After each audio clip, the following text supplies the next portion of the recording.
Ukhala ngokuba khona kaNjoko kwilist yabantu abazodlala ulive eMoses Mabhida kwimpucuzeko ungizwe umfoka mchunu. Nginibingelele ngiphinde futhi nginamukele kule channel ehamba phambili. Kanti-ke lami igama ngumfeza nguNtuthu ngakhumalo bathi la sibona amakhomenti. Mawuthi usemusha la ekhaya ngizocela enze sure ukuthi uyasubscribe, ungakhohlwa ukukhomenta nokulike kanjalo futhi nokushare okuyikhona okukhulu kunakho konke. Bafethu ukhala ngokuba khona kwaNjoko ungizwe umfoka mchunu. Kuze nje ngemuva kwe-interview ungizwe kade nayo laphana kanjalo nensizwa ukunelo the list laphana kwi-Real TV1 ebuza ukuthi kukanjani laphana mangabe kuthiwa laphana insizwe ezifana kanjalo laphana nonkosi amagcokama noduma kahle zingekho laphana kubantu abadlala ulive ke. Ungizwe mchunu obese ezwakala ebhavumula laphana neshoyo ukuthi angithi phela oNjoko bazona nabantu laphana wakhuluma amanye nje amagama engathi cishe ayalumela laphana kuye laphana wasesho nje ukuthi kuvalelwe insizwa laphana ezinamakhono onjalo laphana insizwe ezifana nomzukulu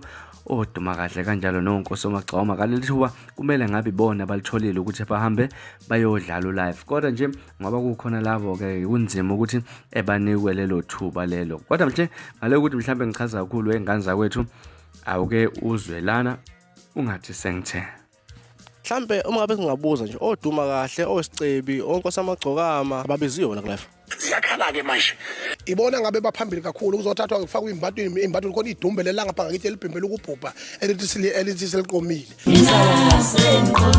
leli idumbe lelo afozeka ngabe lilapha na ulive uyazi ukuthi uyabhimba kodwa ngoba ukhothi izinqaza abathize utholakala khona athe bhuxe lapha kuma poster ka live uyazazi naye deep down ukuthi akaqualify at all yabona.